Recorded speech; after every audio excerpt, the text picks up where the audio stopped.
months. I think either February or March. Right, March. He's been following this story.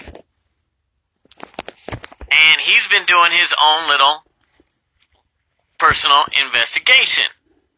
But what he's been doing is he uses a device called a spirit box, a ghost box. Right. Yes. Which is a little device that looks like a little radio, and it just scans through different stations. And you ask, if you want to try to connect with the spirit, which some people believe this and some people don't, okay?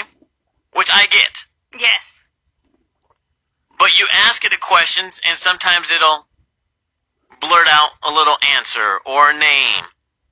So he's been using this device for months, and on his Facebook, he'll do it live on video. Right.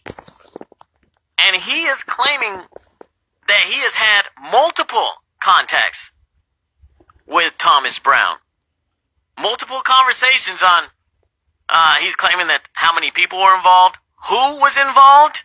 Names are dropped, addresses. Locations. Yeah.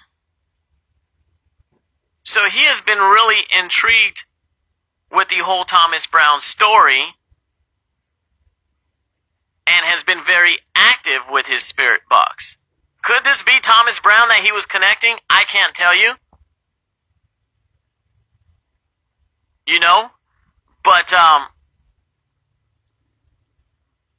it's quite possible. It could be possible. Sure. So right now on the phone, I believe on line number 2, he goes by the name of the Ghost Whisperer. Let's get him on the line. Hello, good morning. Morning, how are you, man? Good, how are you? Alrighty. First of all, I want to say thank you for calling us up this morning on the show. What made you want to investigate the Thomas Brown story? I saw the Thomas Brown thing on YouTube. It kind of pissed me off, so I was like, I wonder, I'm talking to these spirits all the time. I wonder if I can try to help solve unsolved crimes like that. I just did it. Called out his name. You didn't actually know him? No, I just started calling him out. So you're saying that you have made contact with Thomas Brown? Yes, because he's giving me names of people I don't even know that are part of the investigation. If you look at those videos, I don't even know these people, and it's giving me names, witnesses, and all kinds of stuff.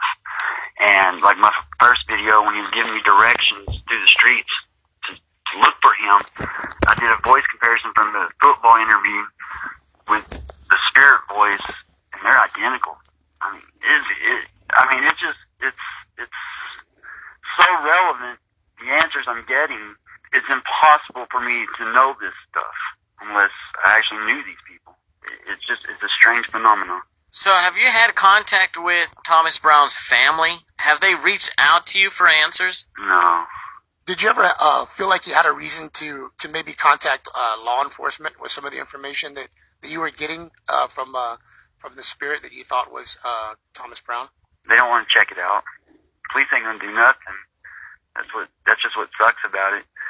Do you feel like you've ever had any positive leads that would have helped the police? Yeah. Oh yeah. I always felt positive because of the persistence I get from this stuff.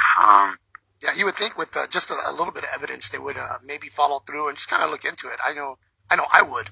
Now, did you ever go and try and look for Thomas Brown's body or his remains? Yes, I did.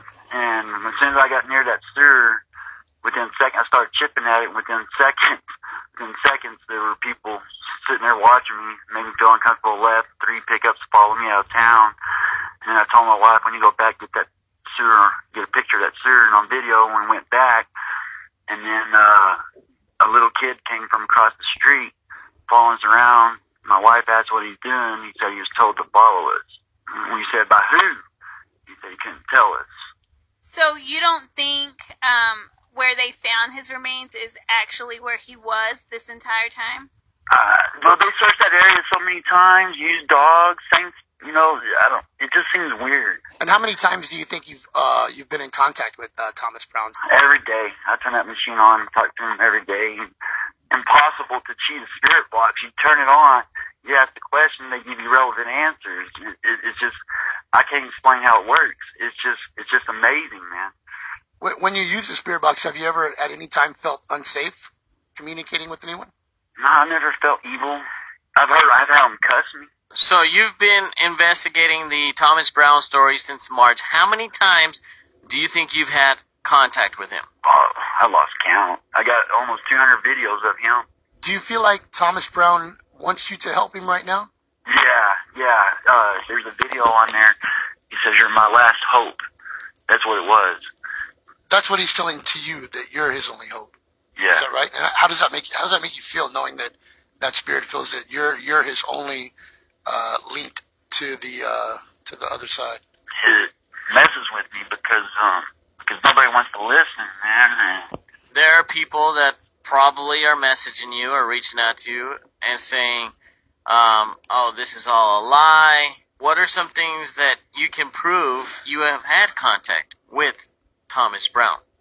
Just voice analysis, like the video where he's guiding me through the streets. I took his interview, put it with that. It's his voice. I mean, it's definitely his voice. If the family is listening, what would you like to tell them? Like, guys, it's real. I don't fake any of this stuff that you're hearing, and I'm only doing it out of kindness of my heart. Didn't want to get paid for it. I'm not trying to fake nobody. I am. This is honestly real. I'm not faking it. I'm not using computers to fake it. I'm doing it live on Facebook. All I did was try to help you guys, and I'm trying to help. I'm not a phony by a long shot. All I did was want to try to help you find your kid. That's all. I just wanted to help, and it's real. I didn't fake any of it. I was trying to help. So stuff is real, man. Now, from all your conversations, do you feel like you know who's responsible for his death? Yeah, without a doubt. There's just too much, and there's just, people coming forward and telling me what happened that night. After I post these videos, they put their trust in me, they can't turn to nobody else. If a cop did it, that's the way they feel. And, it's just amazing, These people are coming forward to me and validating my videos. People call them snitches, but they're actually heroes in disguise. I would love to help families, full time. And that would be awesome, man. Guys, it's real. It's all real, man. None of it's fake at all. So how can people reach out to you and contact you? Yeah, they can go in the search bar and the Ghost Whisperer, not Ghost Whisperer like the TV show, but the Ghost Whisperer with the word "the" in front of it, or facebook.com/myrealghostvids. Well, thank you so much for taking the time and calling us this morning on the show and explaining why you're doing this. I did the best I could, man, and I appreciate it. Mic check, mic check. Don't change the dial.